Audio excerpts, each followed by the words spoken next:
আচমকা বিধানসভায় আর্জি করে নির্যাতিতার বাবা মা বিরোধী দলনেতার সঙ্গে দেখা করতেই তারা এসেছেন বলে খবর। সজল ঘোষের সঙ্গে এদিন শুভেন্দু অধিকারী ঘরে ঢোকেন তারা। আগামী 10ই ডিসেম্বর সুবিচারের দাবিতে রাজভবনে যাবেন তারা। দেখা করেন বিধায়ক নওশাদ সিদ্দিকীর সঙ্গেও। পুরো দিন বিজেপি এমএলএরা ধর্ণা দেব 9 তারিখের বিচার। রাষ্ট্রপতি মহোদয় যেমন সাংবিধানিক প্রধান দেশের, তেমনি রাজ্যপাল মহোদয় আমাদের রাজ্যের সাংবিধানিক। ওনারা যাচ্ছেন 9 তারিখের পরের পানিশমেন্ট দেওয়ার জন্য। আরেকটা আর্জিকর হলে পানিশমেন্ট দিতে চান, অপরাজিতা বিল সেইটাই বলেছে। আমাদের সমর্থন আছে, আপত্তি। আমরা 9 তারিখটাকে বাদ দিতে পারি না। আমরাও 9 তারিখের জন্য সারাদিন বিজেপি এমএলএরা আজকে ওনার বাবার কাছে কমিট করবে। আর ওনার পিতৃদেব মাতৃদেবী যেটা চেয়েছেন, খুব আমি মনে করি লজিক্যালি। কারণ ভারতবর্ষে আজকে সংবিধানের প্রথম লাইনটা হচ্ছে for the people, by the people, of the people. উনি বলছেন জুডিশিয়ারির লড়াই হবে। জুডিশিয়ারি তো একটা স্তম্ভ কনস্টিটিউশনের, কিন্তু কনস্টিটিউশনের মেন থিমটাই হচ্ছে for the people, by the people, of the people. অর্থাৎ উনি বলেছেন আপনারা জনগণকে নিয়ে এই অন্যায়ের বিরুদ্ধে এবং বিচারের দাবিতে লড়ুন। আমরা আজকে সব বিজেপি এমএলএ ওনার পিতৃমাতৃদেবীর সামনে ডক্টর বাবা সাহেব আম্বেদকরকে স্মরণ করে আমরা কমিট করছি, অঙ্গীকার করছি যে আমরা জনতা দরবারে নিয়ে যাব এবং এই জঘন্য, নির্মম, বেদনাদায়ক ঘটনাটাকে ভুলিয়ে দিতে আমরা দেব না। আমরা কমিটেড, তাই তো সবাই। ডিউটিগত অবস্থায় রাত্রি 11:15 সে আমার সঙ্গে কথা হয়েছিল এবং সে আমাকে বললো, মা কোনো চিন্তা নেই, তোমরা খেয়ে দিয়ে ঘুমিয়ে। তারপরে কি হলো তার সাথে, আমার মেয়েটা কি অপরাধ করলো যে তাকে এবং নৃশংসভাবে তার কাজের জায়গায়, সে তো সুরক্ষিত, সে হসপিটালটা তার দ্বিতীয় বাড়ি। আমি তো তাকে বলতাম হসপিটালে গেটে ঢুকে যাবি, আমাকে একটা ফোন করবি, আর আমার কোনো চিন্তা থাকবে না। সেখানে তার সুরক্ষিত জায়গায় তার কি হলো, এরকম নৃশংসভাবে তাকে খুন করা হলো। হসপিটালে তাহলে কি তৈরি হচ্ছে আজকে? ডাক্তাররা কেন তাকে এইভাবে নির্মমভাবে, সেখানে কি ডাক্তার তৈরি হচ্ছে? আর আমাদের দেশে মহিলারা কি কাজের জায়গায় সুরক্ষিত? এটা আমি আজও জানতে পারলাম না যে আমার মেয়ের সাথে সেই রাতে কি ঘটেছিল।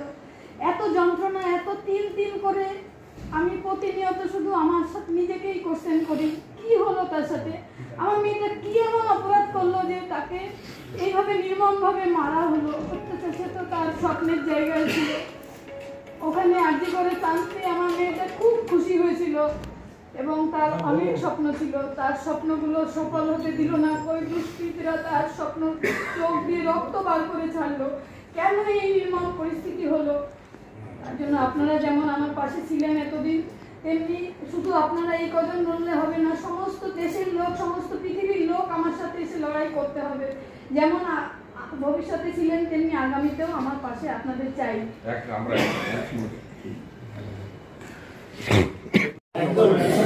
আমরা এখনই একটা কর্মসূচি ঘোষণা করে দিচ্ছি। 10 তারিখে আমি শুনেছি শাসক দলের এমপি এমএলএরা রাষ্ট্রপতির কাছে যাবেন অপরাজিতা বিল। সেটা ভালো, তো আমরা তো সাপোর্টও দিয়েছি, কিন্তু পরে 9 তারিখের পরে।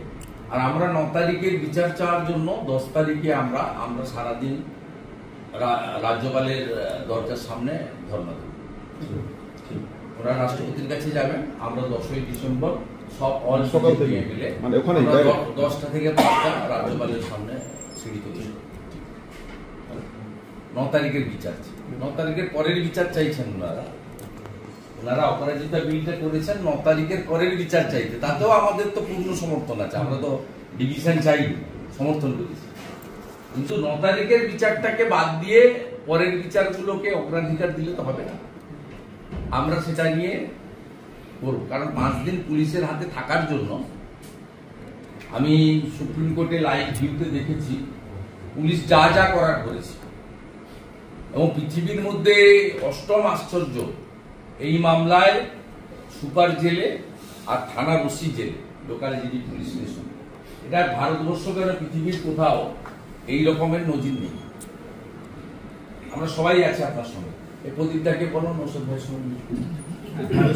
বিদ্যা, ব্যবসা, চাকরি, জটক বিচার, বিবাহ, পারিবারিক অশান্তি, সন্তান লাভ, বাস্তু সমস্যা, আরো যে কোনো সমস্যার সমাধানের একমাত্র সেরা ঠিকানা জ্যোতিষী প্রসাদ রায়।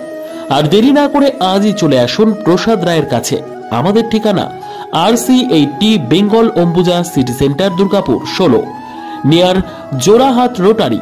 ফোন নম্বর 7407250555 অথবা 9064620444।